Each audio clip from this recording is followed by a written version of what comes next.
Chapter 18. And it came to pass, when he had made an end of speaking unto Saul, that the soul of Jonathan was knit with the soul of David, and Jonathan loved him as his own soul. And Saul took him that day, and would let him go no more home to his father's house. Then Jonathan and David made a covenant, because he loved him as his own soul. And Jonathan stripped himself of the robe that was upon him, and gave it to David, and his garments, even to his sword, and to his bow, and to his girdle. And David went out whithersoever Saul sent him, and behaved himself wisely. And Saul set him over the men of war, and he was accepted in the sight of all the people, and also in the sight of Saul's servants. And it came to pass, as they came, when David was returned from the slaughter of the Philistines, that the women came out of all cities of Israel, singing and dancing, to meet King Saul with tabrets, with joy and with instruments of music. And the women answered one another as they played, and said, Saul hath slain his thousands, and David his 10,000s. And Saul was very wroth, and the saying displeased him. And he said, They have ascribed unto David 10,000s, and to me they have ascribed but thousands. And what can he have more but the kingdom? And Saul eyed David from that day and forward. And it came to pass on the morrow, that the evil spirit from God came upon Saul, and he prophesied in the midst of the house, and David played with his hand as at other times, and there was a javelin in Saul's hand. And Saul cast the javelin, for he said, I will smite David even to the wall with it. And David avoided out of his presence twice. And Saul was afraid of David, because the Lord was with him, and he was departed from Saul. Therefore Saul removed him from him, and made him his captain over 1,000. And he went out and came in before the people.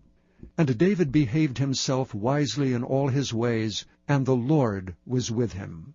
Wherefore when Saul saw that he behaved himself very wisely, he was afraid of him. But all Israel and Judah loved David, because he went out and came in before them. And Saul said to David, Behold my daughter Merab, her will I give thee to wife, only be thou valiant for me, and fight the Lord's battles. For Saul said, Let not mine hand be upon him, but let the hand of the Philistines be upon him. And David said unto Saul, Who am I? And what is my life, or my father's family in Israel, that I should be son-in-law to the king? But it came to pass at the time when Merab, Saul's daughter, should have been given to David, that he was given unto Adriel the Maholathite to wife. And Michal, Saul's daughter, loved David, and they told Saul, and the thing pleased him. And Saul said, I will give him her, that she may be a snare to him, and that the hand of the Philistines may be against him. Wherefore Saul said to David, Thou shalt this day be my son-in-law, in the one of the twain.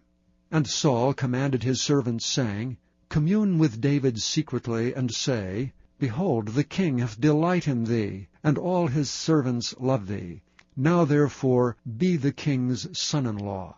And Saul's servants spake those words in the ears of David. And David said, Seemeth it to you a light thing to be a king's son-in-law, seeing that I am a poor man, and lightly esteemed? And the servants of Saul told him, saying, On this manner spake David. And Saul said, Thus shall ye say to David, The king desireth not any dowry, but 100 foreskins of the Philistines, to be avenged of the king's enemies. But Saul thought to make David fall by the hand of the Philistines. And when his servants told David these words, it pleased David well to be the king's son-in-law, and the days were not expired. Wherefore David arose and went, he and his men, and slew of the Philistines 200 men. And David brought their foreskins, and they gave them in full tale to the king, that he might be the king's son-in-law. And David gave him Michal his daughter to wife. And Saul saw and knew that the Lord was with David, and that Michal, Saul's daughter, loved him. And Saul was yet the more afraid of David, and Saul became David's enemy continually. Then the princes of the Philistines went forth, and it came to pass, after they went forth, that David behaved himself more wisely than all the servants of Saul, so that his name was much set by.